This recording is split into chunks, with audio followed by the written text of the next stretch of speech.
get to the money. Gotta get to the money. Early morning, so you know that I'm on it. So you know that I'm on it. Gotta make sure that my family straight. Gotta make sure that the kids and me. Gotta make sure that the bills is paid. And then let's get to the money. Get to the money. Early morning, so you know that I'm on it. And gotta make sure that my family straight. Gotta make sure that the kids and they. Gotta make sure that the bills is paid. And then let's get to the money. Get to the money.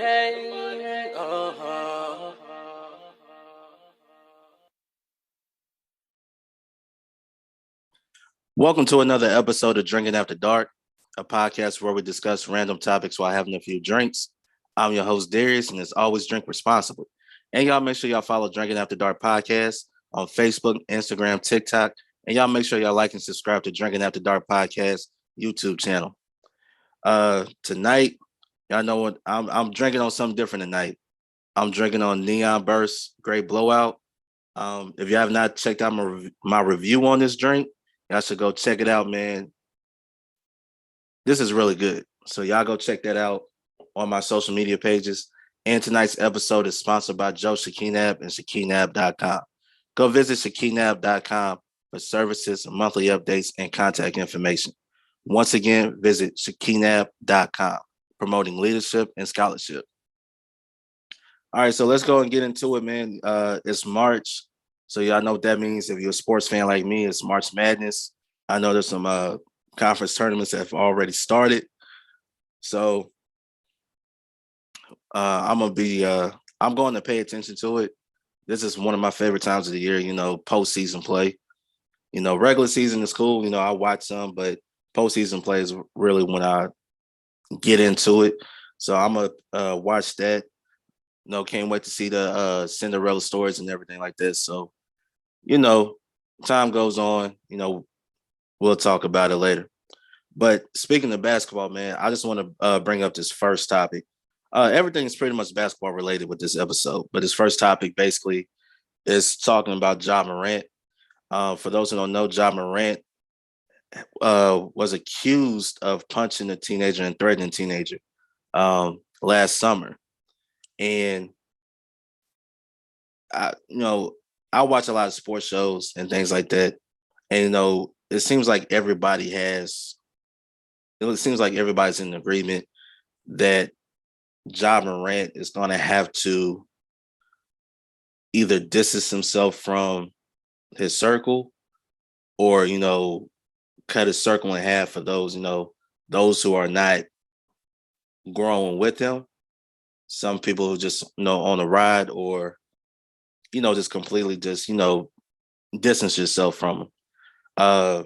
He got endorsement deals. He has this, huge contract and everything like that. And it's been like, it seems like the perception is he is like his own worst enemy. Like he's trying to be something that he's not.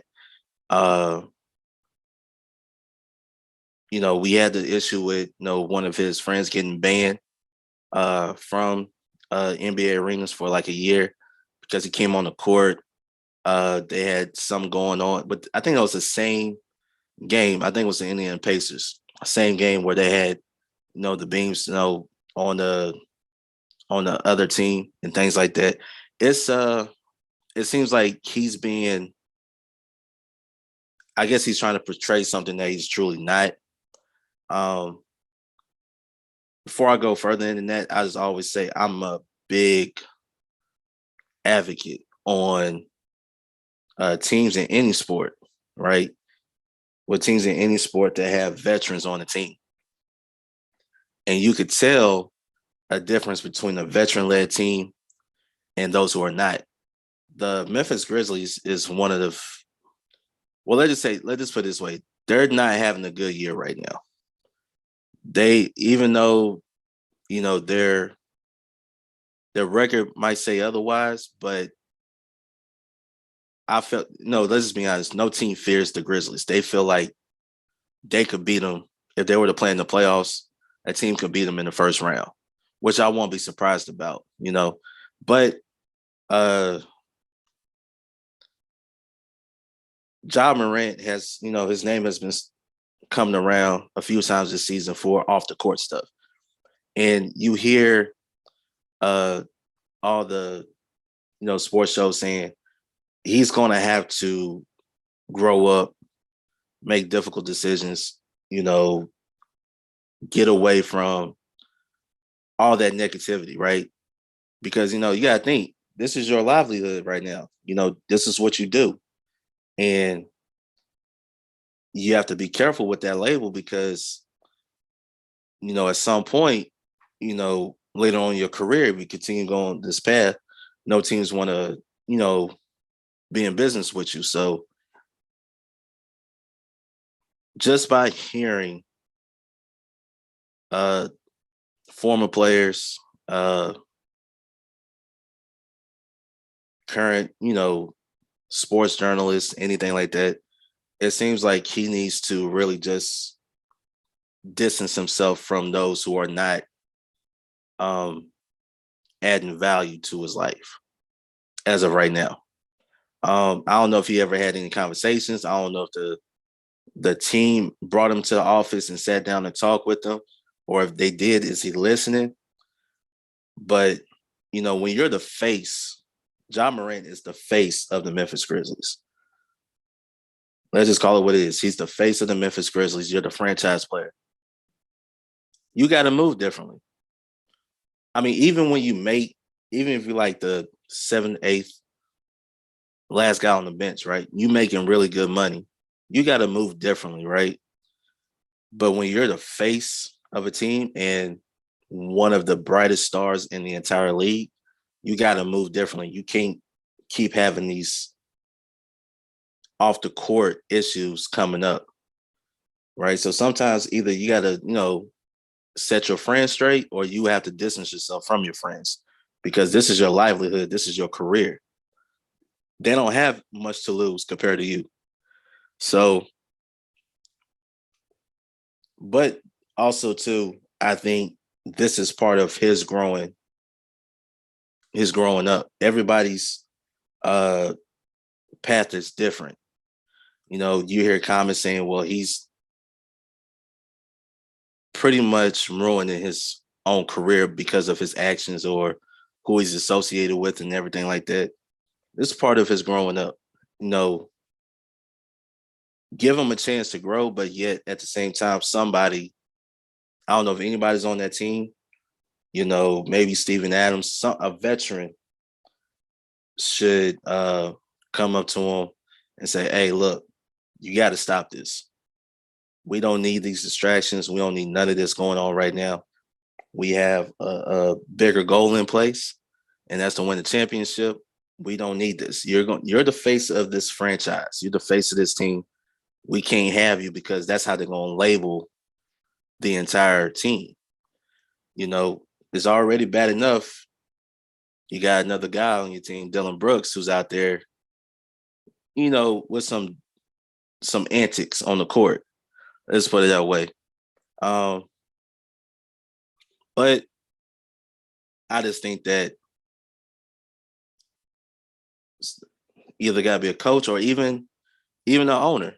If it's the owner of the Grizzlies, bring him into the offense and really sit him down and let him know, hey, look, we're not going to tolerate this. Even though you are the face of this franchise, we still got to hold you accountable to some degree. And, maybe they'll get to him, but like I said, this is part of his growing up. And I think you got to allow people to do that. But at the same time, if you're Ja Morant, you got to listen to that. Like, I got to move differently because I am getting this type of money. I'm getting this type of money. They're not getting this type of money. I have a lot more to lose than they do. So, we'll see. We'll see. To me, he's really on that borderline of superstar. He's one of the most exciting players in the league, no doubt about it. But sometimes you just got to understand that everybody can't go with you. They can't do that. And I don't know if it has to be his dad to tell him this, if he's listening to anybody. It's kind of hard to listen to people when you make that type of money. I mean, let's just be honest. So hopefully, things could turn around to where he doesn't worry. He doesn't have to worry about the outside stuff, you know.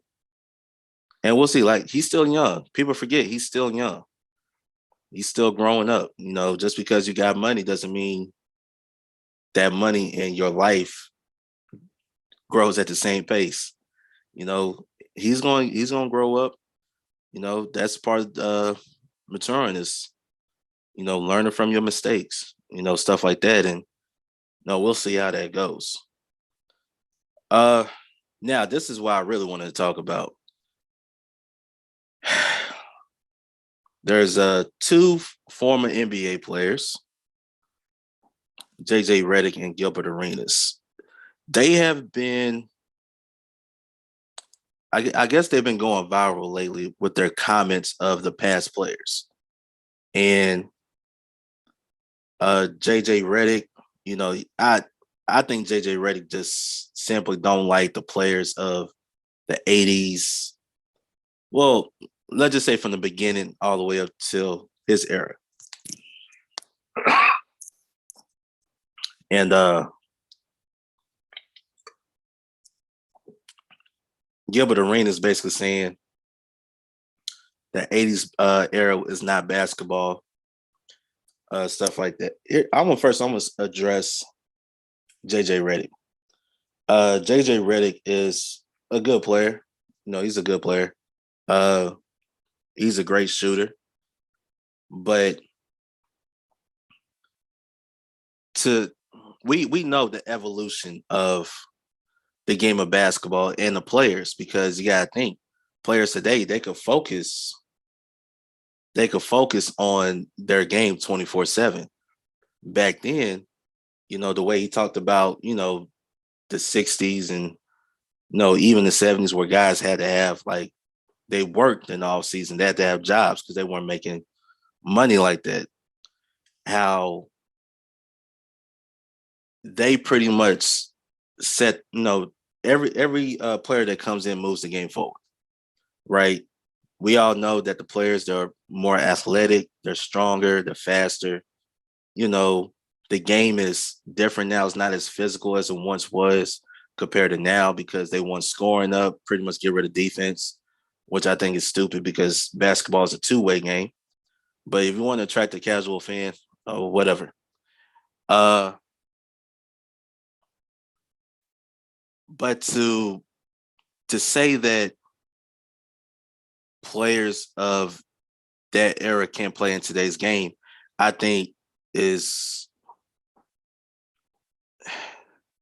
a wrong statement, because really good players, the great players, can adapt to whatever game is being played at that moment. The question is, can the good and the great players play in the era that they played in, right? Because you have to remember the rules have changed so much to where it's like, all right, this is more physical now. You can hand check, you can guide the offensive player to do whatever. Of course, you come down the lane, you get the clothesline from hell, and it'll be just a regular foul. Only way you pretty much get ejected, you actually have to throw punches to get ejected. But that's how the game was played. But you had guys who they were skilled back then. To say like these guys were not skilled back then, that is complete nonsense, right? Great. They're not as good of shooters because the game was played inside out. But to say like these guys were not skilled, I gotta disagree. There were a lot of great skilled players over the course of every decade the game has been in existence, right? It's just that the game will always evolve, right? Including the players. Players now play all year round. High school, they play all year round, right? Back in those days, you didn't play all year round. Why? Because you had to work. You had to work. You have high school players knowing that they're going to college or even the NBA. If not the NBA, overseas, they're playing all year round to work on their game. And of course, they didn't have AAU back then like that. So what they went to the park. If they're gonna work on their game, they're gonna play. They had to go to the park and play. That's just how it was. Um, but yeah, for JJ Redick to really throw former players under the bus, I think that's just wrong. For Gilbert Arenas, I don't know what he be talking about at times. I just think that Gilbert Arenas, to me, we know he had his run in the NBA. Wasn't a long run, but he had his run.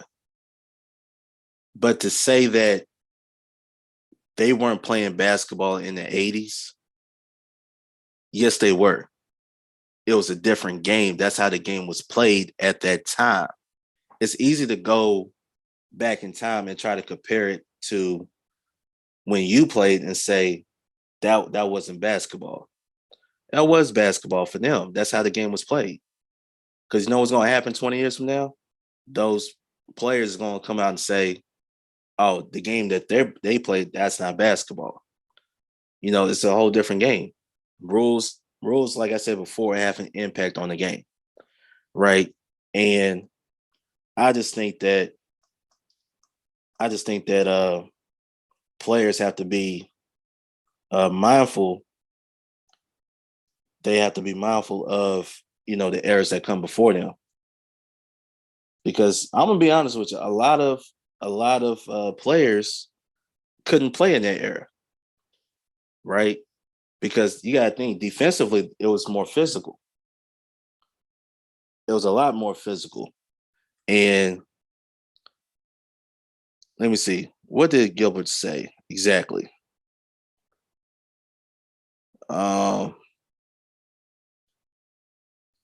Let me go back to it.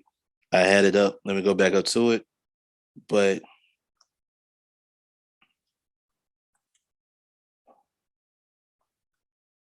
yeah, he was talking about it.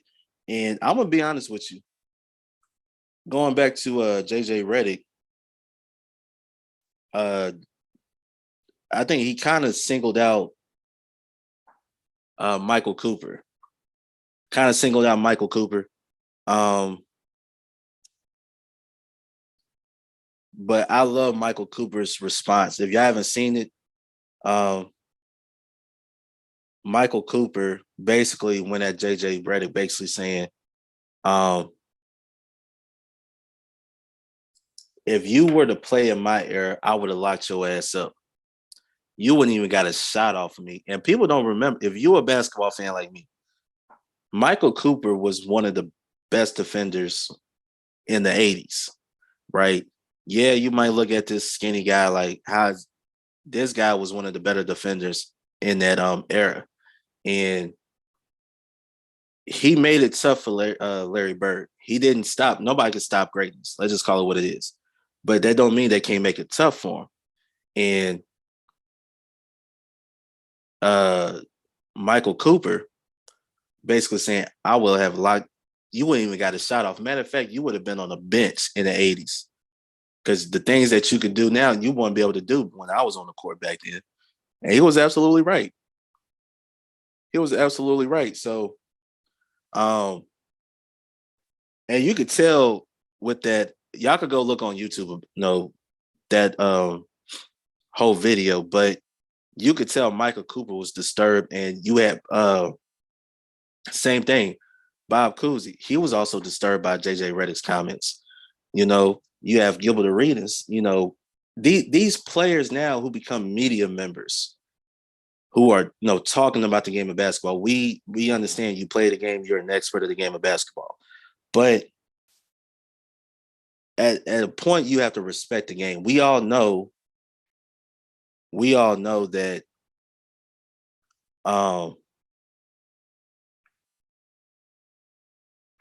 we know that the players they're not as skilled, they're not as athletic,